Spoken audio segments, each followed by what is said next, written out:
We have come to the final session. And in this session, I would like to address the question we had asked earlier. And the question was, we had seen Jesus to be the most blameless, the most innocent. We also saw that he died the most horrible death.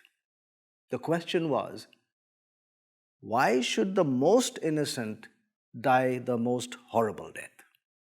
Did cosmic ultimate justice go bad? You know, if you address this question, you'll come to the core of the Christian message. And I've entitled it a transaction because it is a transaction. But before we get into the description of the transaction, I would like to first give you a definition, my own definition of a few words that I will use. They're not fixed or rigid, but that's the way I will use these words. And so let's look at some of these words. Number one, justice. Justice requires 3 R's. Rule, which is the law. Reward, if you keep to the rule and the law. And retribution or punishment, if you break the law. All 3 R's are set and changeless. And in the whole judicial systems of the world, the punishment is equal to the crime by its very nature of being just. People say eye for an eye and tooth for a tooth is really just a revengeful idea, but really it is not. An eye for a toenail and life for a tooth would be complete injustice. And therefore it has to be equal, eye for an eye. If you took $100, returning 50 won't be justice. All 100 must go back there. In other words, the 3 R's, the rule, the reward, and the retribution or punishment are set. Nobody can change that. But if we live only by justice, there are very few relationships that can carry on. Very few of us can ever claim that we were given all the rewards we were due and we were punished for all the things we did wrong. No. There's something else that comes into our existence, and in the ultimate sense, it has to be there. It is called mercy. But mercy cannot change the law, the reward, or the punishment. In fact, justice is satisfied in punishing once the axe falls. Mercy cannot stop the axe from falling. All it can do is maybe shift the axe and let it fall here. If justice as a cannon will fire, mercy cannot stop the firing. All it can do is shift the cannon to fire here. In other words, if mercy allows the punishment to be reduced even an iota, that would be changing the law. If the law can be changed, we will have no need for mercy. All we will need is to change the law whenever needed. the change would then be completely arbitrary, and we would have neither justice nor mercy in their ultimate sense. Justice remains justice, and mercy retains its feature only if justice is inflexible, it is changeless. All three R's, changeless. Righteousness, another big word. Righteousness means doing it right. So what makes anything right? You can do some things that are right with a wrong motive. Will that make it right? No, it does not. So what really makes anything done right, correct, good? I'm suggesting a simple rock bottom definition. 4 words. Righteousness or goodness is you first, not me. Everything that we do, whenever we are in a circumstance which requires a decision to be made, then I will always place you first, not me. And anything that emanates and comes out from that is righteousness, because that is a basic principle. It is simple, but in a little while you will see that it runs very deep. Righteousness will run deep. And I want you to remember that as we go through this description. Righteousness, doing it right, also has another idea, and that is love. Now, love is not an easy concept to just remember and accept and also describe, because we have only one word in the English language. But if we take the help of Greek and Latin, we might be able to get an idea of what is this thing called love. The Greeks have, for example, eros, erotic love. In this love, you need physical attraction. You need to be attracted to an individual. And once you have that, then sensual parts of the love come into play, intimacies, and it's not bad. It is something that was placed there in our existence, but that is erotic love. 2, filial love, phileo, again a Greek word, family, love between members of a family. Here it is a supportive type of love, a love that enjoys being together. It is platonic, no intimacy is there, but it's very strong. That is filial love. The Latin word sturge refers to love between friends. And here the main point is loyalty. You will stand by them no matter what. Sturge. The second Latin word is caritas, from where we get the word charity. Charity is in a position where somebody needs help, and we are more than willing to help. This is that type of love. We'll give you all the help you need because we love you. The 5th word, which completes this list, is agape. Agape is a Greek word and is different from these 4 in more than one way. And one of the ways is that agape is divine love. It is a love that is self-sacrificing and thinks only of the other. And that's why we equate that with righteousness. You first, not me. Every one of the first 4 requires an incentive, a reason. Agape is the only love that does not require any incentive. It has no reason. It is a reasonless expression. Listen, if something has no reason to exist, and it exists, then it can never find a reason to leave. I'll say it again. If something has no reason to exist, and it does exist, then it can never find a reason to leave. And that is why agape is eternal.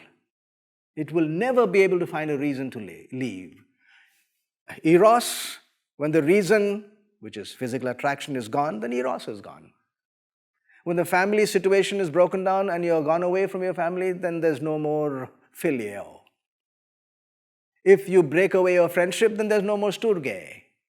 If there's nobody to help, then there's no more caritas. In other words, the first four, when the reason leaves, the love leaves. Agape is the only love that can never leave because it has no reason to leave. It has no reason to be in existence and therefore has no reason to leave. You first, not me, is righteousness and agape. So the opposite, unrighteousness, sin, badness. It's me first and not you. From there comes all the badness that we see on this earth. That's my definition of these words. How about the word heaven? I mean, the descriptions in all these religious writings is very impressive. I mean, you read them, you think, hey, I better go there. It's so beautiful.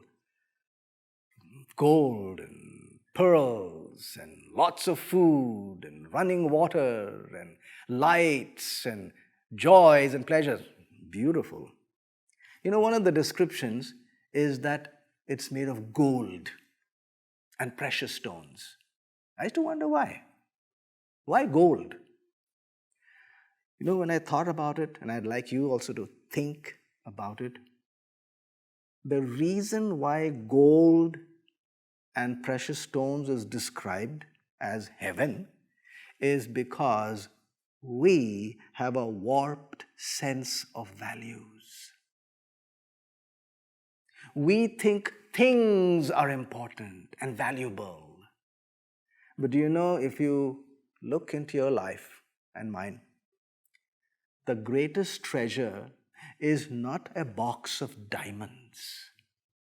The greatest treasure is a heart-to-heart, loving, harmonious relationship. Just ask lovers. Try to go to them and say, hey, can I have your partner? I've got a diamond here. We'll have a fair exchange. No, don't try it. You'll get a whack. No. Because the relationship is more precious than anything else. Yes, there may be gold in heaven, my friends, but really, heaven is not that gold or pearls. Heaven is because there is the most desirable person over there, God, who is agape love. That is what makes it heaven, the relationship. Therefore, if two humans get to be good friends and have a harmonious relationship, then that is heaven on earth. If a human and God get into that relationship, everything is clean, clear, wonderful, harmonious, then that is going to be heaven. And if this relationship is between personalities of the Godhead, then it is even better than heaven. Because it's from there that we got heaven. So the source, better. How about hell? We often think of hell as, burning sulfur and fire. Yes, but consider that fire can burn your skin and you really can have pain. But the pain of a broken relationship will go far deeper than your skin. It will go to your heart. So hell may have fire, but hell as a description is not really the fire. It is a completely shattered, unrepairable relationship that now you are faced with. Gone. That is hell. When two people get to be enemies and have hostility and anger and hate each other, that is hell on earth. And when God and a human reach that place where they don't want anything to do with the other, the human says, I don't care, I don't want it, I want to go my own way, I hate you, God, and that is going to be hell. Yes, there will be fire, but this is the hell, the broken relationship that results in the fire. And if ever it comes to be that one personality of the Godhead is forced to move away from the other, then it will be worse than hell. So heaven is a place of God's immediate presence. And we define hell as a God-forsaken, God-abandoned place. Now heaven was what we described as this, and hell as the exact opposite. What about death? The Bible describes death in two ways. One, it calls the first death. That's a consequence of the principle of sin, which is everywhere on earth. So everybody dies. Whether you're good, bad, ugly, it doesn't matter. Die. It's temporary. There is supposed to be a resurrection from that. And when that is over, then we are faced with either eternal life or eternal death, which is the second death. The second death is not a consequence of sin. It is the punishment for sin. Everybody dies the first death. The second death, only those who have made a settled decision to move away in their own direction, away from the source of life that is God. Then second death takes place. It is a punishment, eternal, irreversible. The book of Hebrews describes a suffering of death. And also in chapter 2 and verse 9, that's what we are referring to, it says there's a tasting of death. Strange words, aren't they? Think about it. How do you suffer death? When you die, everything is gone, finished. How can you taste death? The only way you can really reason out this is if we agreed that suffering and tasting of this death is while you are still alive. You cannot taste once you are dead. So the suffering of death and the tasting of death is when you are alive, when you are facing with a sense of impending permanent doom, that this relationship is shattered, irreparable. That is the suffering of death. The story begins after the Passover meal that Jesus had with his disciples. He rises up and walks out of that room and moves towards the Garden of Gethsemane. Disciples notice that something is different in Jesus. He has usually been very outgoing and pleasant, discussing things and explaining things, but this evening he is absolutely silent. He appears to be struggling. There is on his face a deep concern, and the disciples are wondering what is happening. They walk towards the garden, and when they come to the gate, Jesus turns to 9 of them and says, "You wait here at the gate. I will go in with my 3 close disciples, Peter, James, and John." He goes in a few yards, it's a little distance, and then he turns to these 3 and he says, "You also wait here. I have to go alone." And as he walks, he is staggering. And in a few yards, he just falls flat to the ground. And his lips are moving. And if you could hear, these are the words he is saying, "Oh, my Father, is there any way you can stop my suffering? I'm not able to bear it any longer. Please, Abba, Father, is there no other way? This is too hard. It is too painful for me." What's happening here? Didn't we think that he was quite a hero, a big guy who could face anything in life? He could turn to any condition and be the master over there. He could look at the demons and command them. He could look at a corpse, a dead body, and say, "Rise up," and the body would rise. What is happening here? Lost all fortitude and courage and faith? Running from known duty? It's a question. Consider some others. compare him with, say, that intrepid Bohemian reformer called Jerome. When Jerome was tied to the stake, they put the pile of woods around him, and the custom was that the person would come with a fire and light it behind the individual. When the person came with a flame, Jerome called out to him and said, "Wait a minute, come here before me and light the fire before my face. If I was afraid, I wouldn't have been here at all." And think of the maidens and the children in the Colosseums of first century Rome, where they were thrown to the wild animals in the arenas there. They would hold hands, form a circle. They knew in a few minutes they could hear the gates rattling.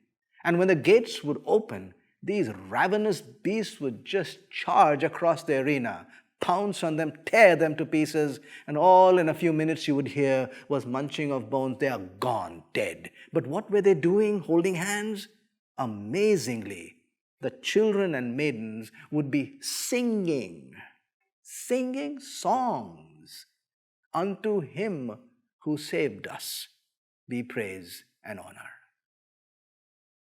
Why was Jesus not singing?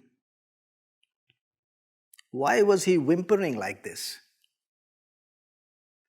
Nearly everyone points to the descriptions of physical suffering and claims that that is the crux of the story.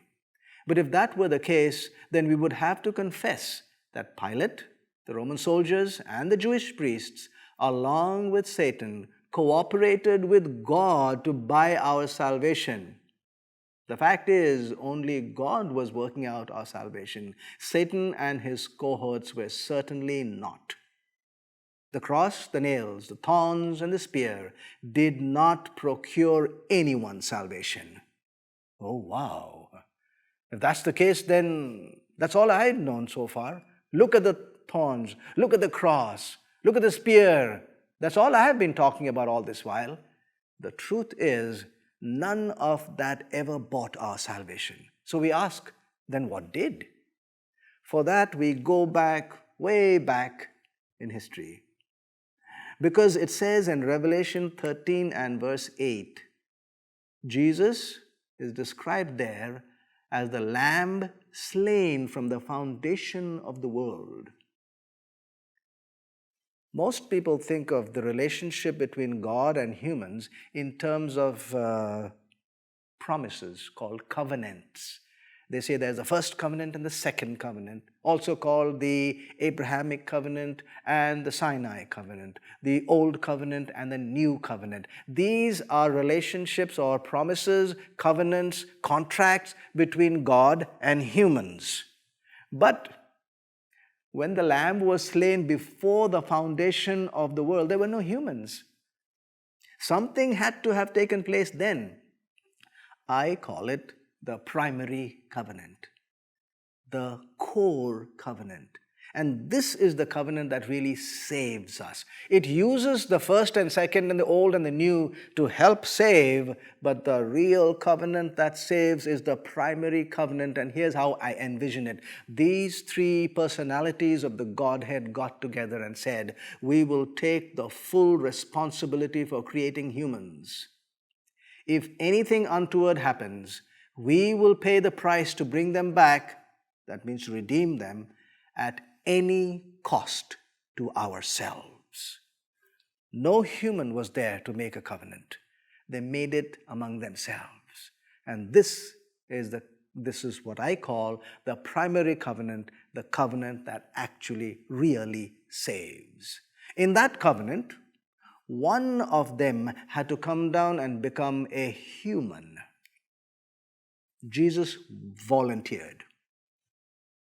In coming down to a human, it was a tricky situation. He was God. Would he stop being God? Well, if he did not, then his incarnation would be a sham. If he did not become truly human. And if he did become truly human and live on the morality and the piety of a human, failure would be all but guaranteed. So how did they do it? And here's the genius of the plan. Jesus, as God, could not stop being God. But he could do one thing: lay aside the prerogatives of divinity, lay aside the rights and the powers of his divine life and put it aside and become a human. But if he took on human nature, then he might fall. So in the incarnation, he would take up the human nature, but he would not live by the human nature. He would deny it moment by moment. In other words, he would lay aside his rights to divinity. He would also not live by the clamors of human nature which would have made him fall. He would live by the strength, wisdom, and morality supplied by his Father from moment to moment, and he would deny the human nature that he was born with moment to moment. That is how he would live. I used to wonder what he did for hours of prayer, because the description is that he would spend hours, long periods of time. In fact, some of the descriptions is that he spent the whole night in prayer. What was he doing? I haven't seen people pray for that long. I used to wonder, because I'm over with my prayer in just a few minutes. And then I let my imagination go, and I think it was not just a prayer of, hi, hello, can I have this? No. It was actually part of that prayer and relationship was chalking out the next day. For example, he was talking to his dad, and his dad would say, his father, God, son, tomorrow the priests and the rulers are going to come to you, and they will talk with words and expressions that are so conniving and so devious, you will get mad. But if you get angry, you will lose the battle. As a human, you will react that way. And when you happen to come to that point, do not let it go. Do not get mad or angry. Just turn to me. I will provide you the calmness and the peace that you require at that time. They will ask you some tricky questions, trying to trap you. And at that moment, you will not know what to say. You're a human being. How will you answer them wisely? Turn to me. I will provide you the wisdom. I will provide you the words at that particular time. Trust in me. If I tell you right now, you might forget by tomorrow because you're a human. So I will give it to you at that time. Sometimes you will meet people who really need help and you will overflow with compassion. You would wish to help them. Similarly, there'll be some times when people will challenge you and you will have to perform a miracle. But as a human, you don't have faith. You don't have the power. At the point when you're supposed to perform that miracle, turn to me. I will supply you the faith and the power to perform that miracle. I will be with you every moment. I will never leave you or forsake you. And in turn, God the Father was his rock-like, unfailing source of everything he needed. Nobody could trip him up or make him fall. Nobody could make him angry or hateful or sinful. He was kept by the power of the Father from moment to moment, even physically protected. People tried. Herod did when he was a young child. He wanted to wipe him off. He couldn't. John, the 7th chapter and the 30th verse, and John 8 and 20 says that the people wanted to get him, but they could not. The words there are, because his hour had not come. God was protecting him. Nobody could touch him. He was safe. That is why he said, with this idea, I can of myself do nothing. The Father who sent me, He gave me commandment what I should say and what I should speak. I am totally, completely dependent on the wisdom and the words and the permission of my Father. In other words, every teaching that He gave, every parable that He described, every miracle that He performed was by the express permission and power of His Father. Until that evening, there was a paradigm shift. This is your hour and the power of darkness. Those were His words. For this purpose I came to this hour. And He began to be sorrowful and deeply distressed. My soul, He said, is exceedingly sorrowful, even to death. And His sweat became like great drops of blood falling to the ground. What is happening? There was a clear-cut shift from one state to another. He who was the Lion of the tribe of Judah earlier was now taking on the role of the Lamb of God. No more a lion, now a lamb. Where do we get this picture of a lamb? From the Jewish sacrificial system. And in that system, the first requirement of a lamb was that it become the bearer of sin. The person who brings the lamb puts his hand on the lamb and says, now the lamb is a sinner because I have transferred my sin onto the lamb. He goes scot-free. The lamb is now the sinner and has to pay for it. And so they slit the throat of the lamb. The lamb becomes a sin bearer. And so on this man who had never known sin, he had never experienced in his life even a moment of going against his Father, was laid the whole weight of sin. Every sin, from Adam to the last person who would ever live, placed on him. Some people say, well, or they think that it might have been a big, heavy load, maybe on his head or shoulders or in his hand, or maybe a cloak wrapped around him. That was the sin that he took on. Really, the record is shocking. The full and complete principle of sin was rolled onto him in one life-choking heap. How? Not by something placed on him. 2 Corinthians 5:21 says, He, God, made him to be sin. Not just to hold sin or deal with sin, but to become sin. In other words, in one sense, at that point when he became all sin, the entire universe was clean except for that center cross.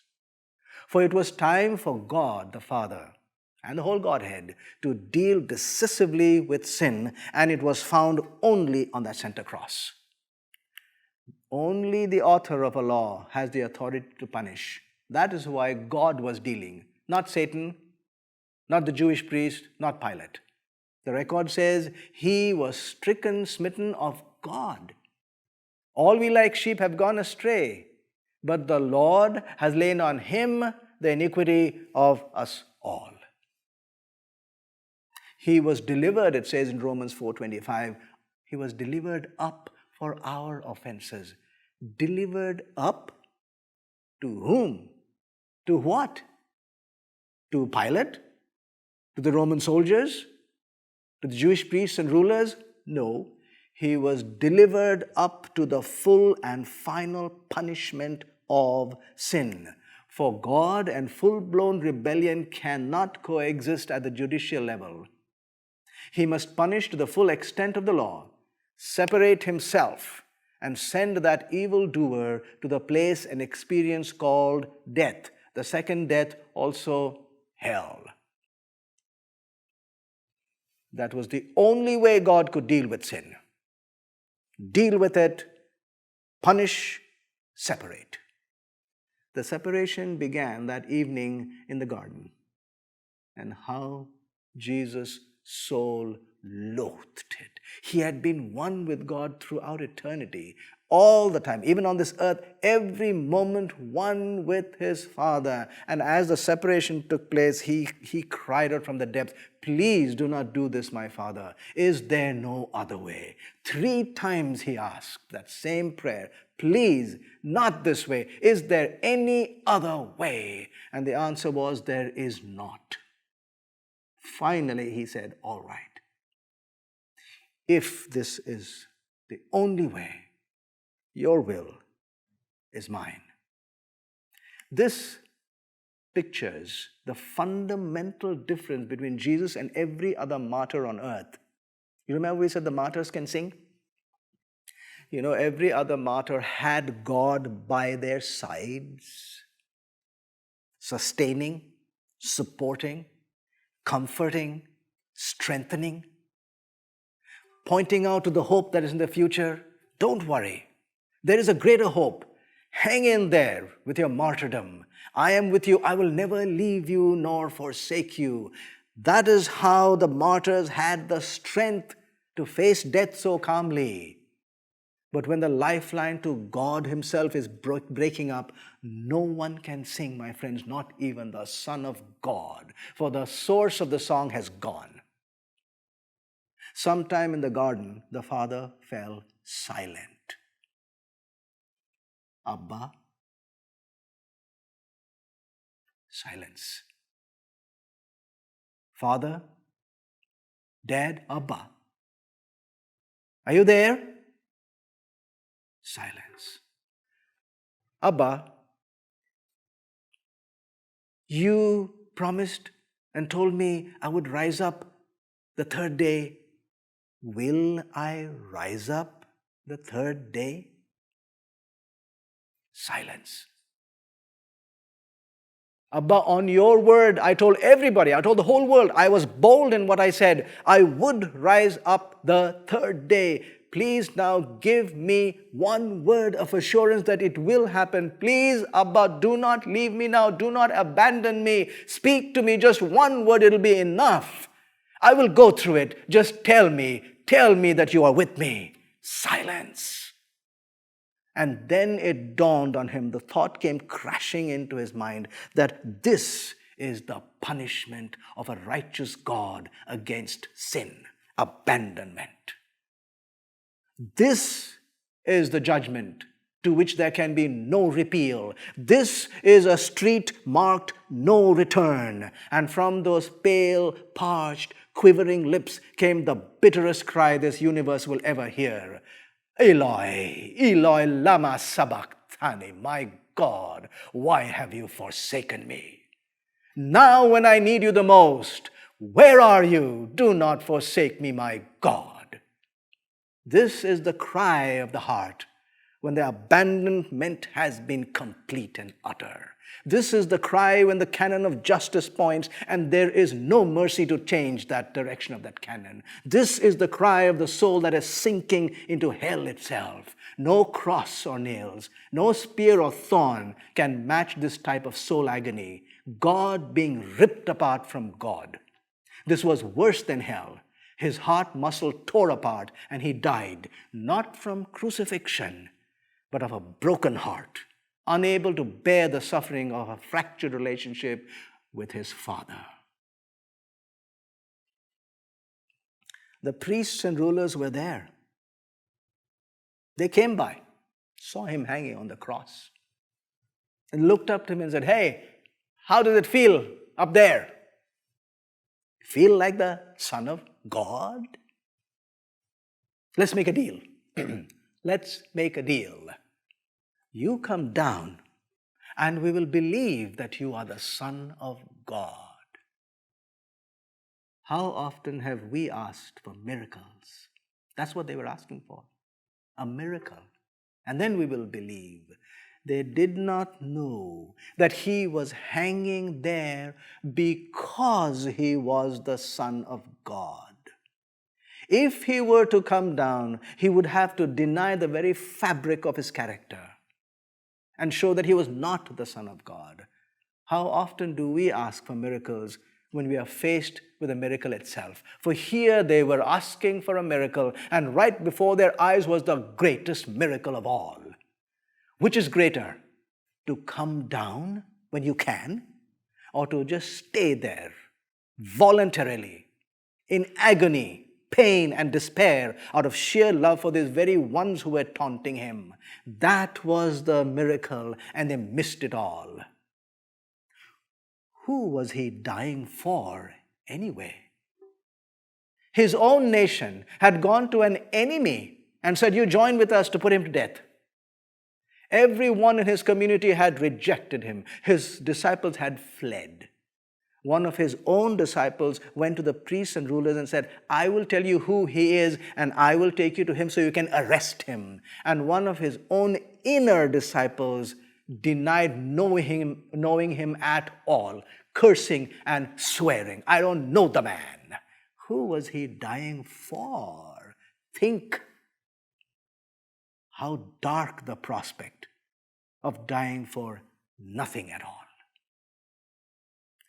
The cross at its core was a single piercing choice.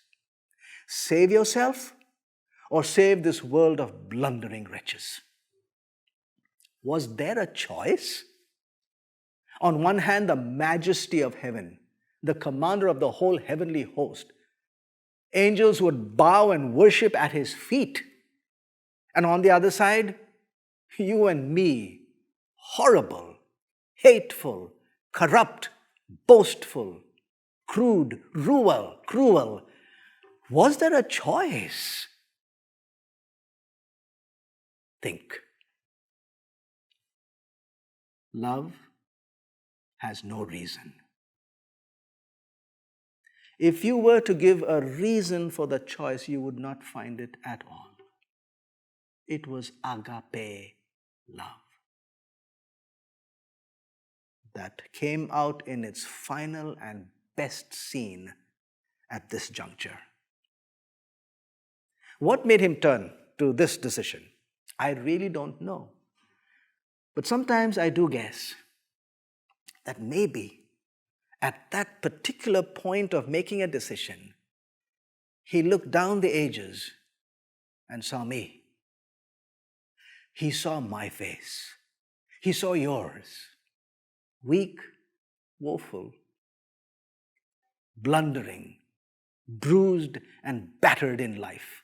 Hopelessly, helplessly, sliding down the slippery slope straight to perdition and to hell. And he said, "No, I don't want to let them go." He was suffering hell himself, and he did not want that for me and you. Not for them. And in one of the most brilliant demonstrations of righteousness that will ever be seen. Remember, righteousness is you first, not me. He turned to you and me and said, "You first, not me." If that is a choice, Abba, Father, take them. Give them a chance for heaven. I am gone forever. The deep and wondrous compassion that he felt for me was so broad that he forgot about himself. I am gone. And somewhere along the hours as he hung on the cross, the Father cut himself off from the Son in a consummate act of justice. And with the cutting off went the hope of resurrection.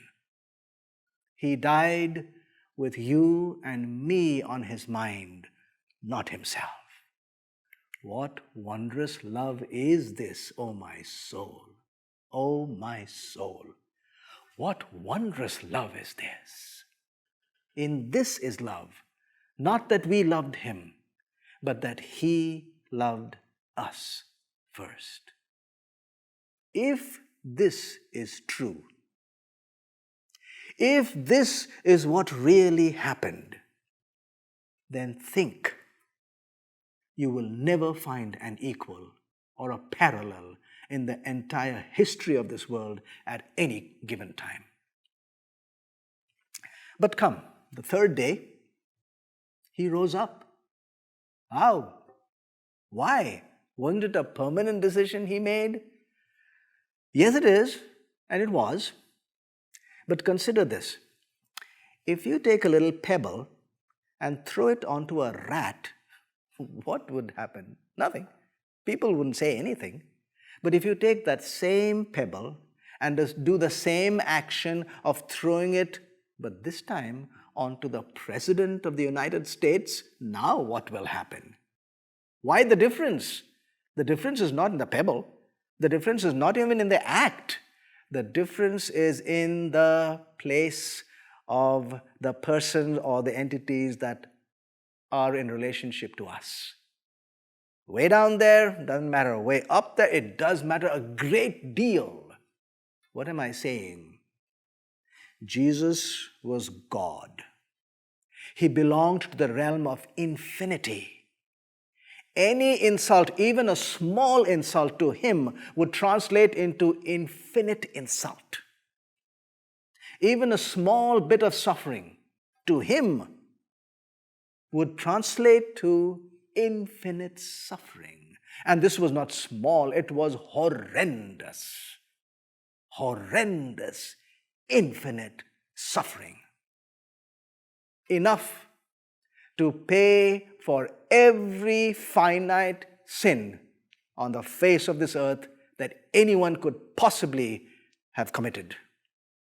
That is why it says in Isaiah 53:11, He, God the Father, shall see the travail, the superhuman agony of His, Jesus' soul, and shall be satisfied that justice was done.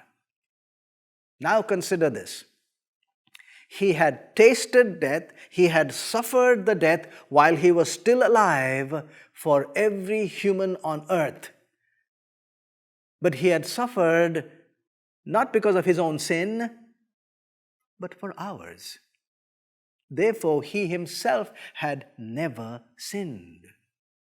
And so it would not go against justice to raise Him up from the dead, because He Himself had not sinned. He that lives according to the rules shall live. And He did live according to the rules. He died or tasted the death for us.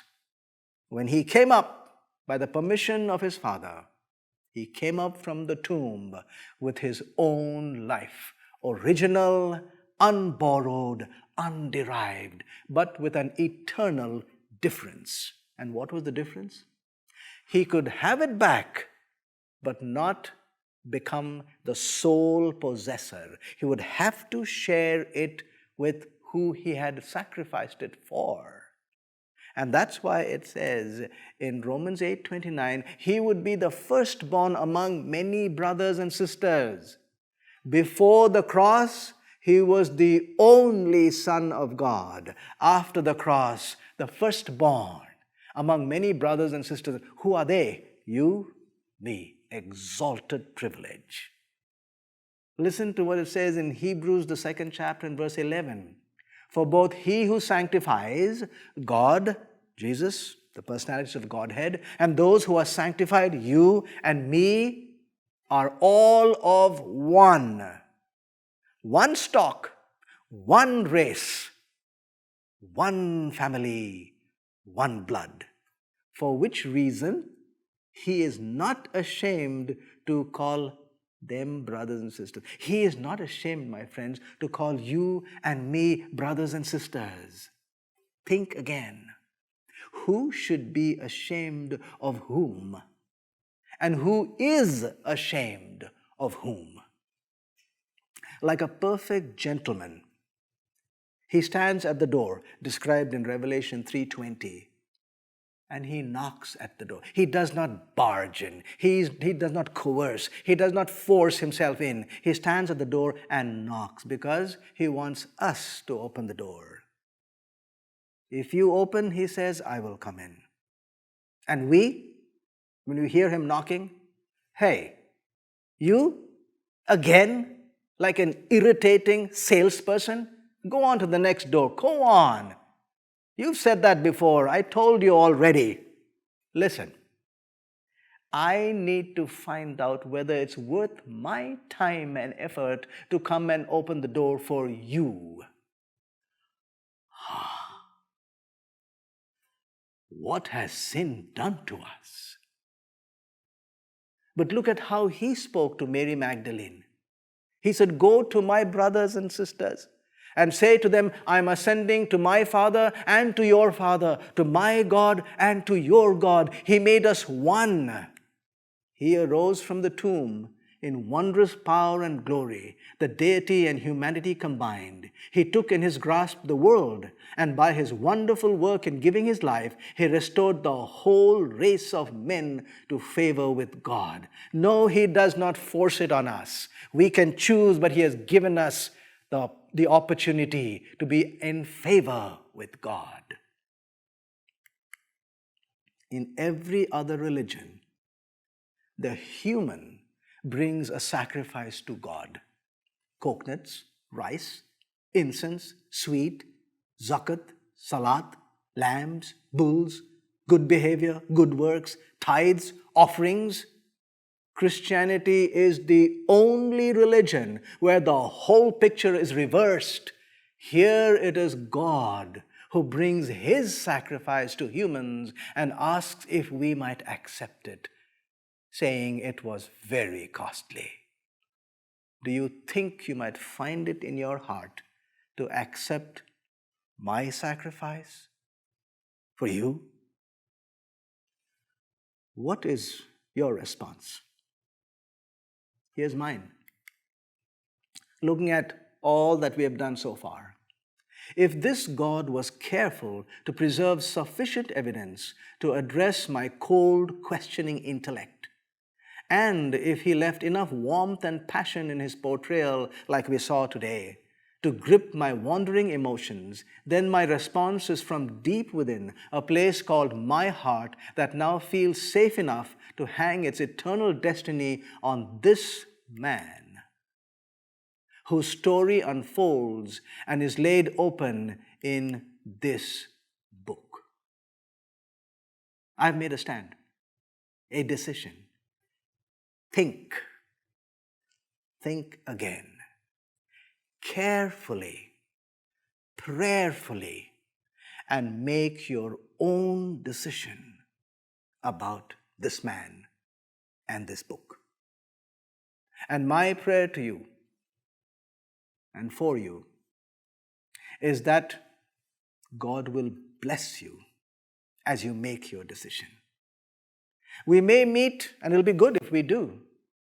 But if we don't, let's make a decision to meet up there, where he said he is going to prepare a place. It is called heaven. Shall we meet there? I bid you adieu with these words.